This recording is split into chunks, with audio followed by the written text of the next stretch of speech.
Okay, so when we talk about the meaning of life, I would actually break down reality into three parts. There's the objective level of reality, the subjective level of reality, and the intersubjective level of reality. So there's an answer to the meaning of life on all three of these levels. So there's actually not one answer to the meaning of life, there's three. But I hope you'll see how they're interrelated and depend on each other. To help separate and distinguish these levels of reality, I've come up with a mental tool. I call it the island of reality. So imagine an island in the middle of the ocean, and it's just big enough for one person, but there's no person on the island. So what can we say about this island? We can talk about the grains of sand, we can talk about plants, we can talk about the ocean waves.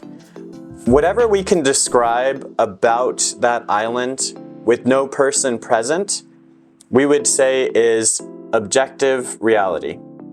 So we can talk about chemical composition and all that stuff. Now imagine that there is one person on the island. Suddenly there's more of a conscious, complex being on this island. And we can talk about thoughts, feelings, perceptions, all of these things. We can talk about plants as they exist, but we can also talk about what it is to feel and touch them and to perceive them. We're still a part of objective reality, but there seems to be something that's like a what it's likeness, some kind of subjective perspective from the inside that seems separate from the objective level of description. Well, whenever we need to talk about something that requires one conscious person on the island, that's subjective reality. Whatever requires two or more people to talk about, that's intersubjective reality. Intersubjective reality is two or more minds communicating with each other. So language is really important here because words don't have meaning in themselves, they have meaning in the context of communication. So this idea of the island of reality, I'll be applying it over and over, and hopefully I think we would reach the same conclusions once we have these distinctions. Okay, so let's imagine a $100 bill. This is the standard currency of America. It's $100. But let's try to imagine this on an island, the island of reality, with no one around. And what can we say about this $100 bill objectively? I mean, we can talk about, the chemical composition. It's a rectangular piece of paper. But does it really have any value or any real effect on its own? I mean, pretty much no, right? It's got some ink designs, but eventually it's going to fade and disappear just like regular paper. Now, what about this bill and a person on the island? Well, now someone is perceiving it. I see a face on the front. I can start to separate out features. I might even get some aesthetic value from this. Some people like to collect currency just for fun. But the value to just me, I mean, if I'm on this survival situation on an island, this really isn't going to help me. I'm probably better off burning it for heat, because for just me, this doesn't mean anything.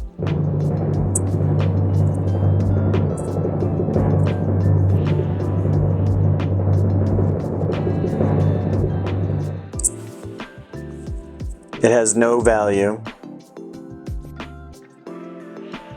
I'm kidding, I'm not gonna waste $100. Because when there's at least two people on the island, something interesting happens. If I know that the other person has some amount of value in this bill, and if it actually matches the value of $100, then suddenly it has more influence and impact on our actions, our behaviors, our thoughts. It affects the network of subjective influencers. So it also changes the other person if they believe I have value in this $100 bill. When values clash, they often center on some kind of compromise. We live in a world where millions and billions of people believe in the value of money. Suddenly, this rectangular piece of paper can cause so many things, affecting shelter, violence, politics, just about everything that money impacts. Money is a part of reality, but it also isn't quite objective reality. There's another layer above it in subjective and intersubjective reality. I mean, observing money, it's not really the money itself that affects people, it's what people believe and what they're willing to act on. The value of money tracks in the belief and behavior of humans. So this is just an example of using the island of reality, and this thinking tool, I'm going to apply it again and again and again. So I want you to have a decent sense of it. Something else about money is that it also exists on all three levels, and we can see how they're kind of distinct. They aren't super informed by each other. But we can start applying this tool of the island of reality over and over again. We can think about our memories and our experiences and analyze them in three parts. So again, to talk about those levels of reality and also to see what science investigates them more closely, I would say that there's objective reality, so what exists without any person, and this is physics giving rise to chemistry, giving rise to biology. There's subjective reality, so what exists with one person, and that's cognition and psychology arising from biology. There's intersubjective reality, so that is what exists with two or more people. And this is psychology giving rise to mass psychology, sociology, and the social sciences.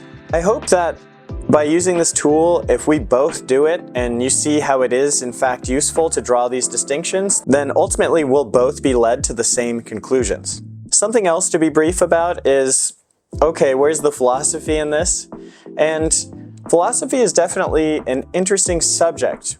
So where's philosophy in this? Excellent question. It's actually, I would say, so here's like a preliminary definition of philosophy.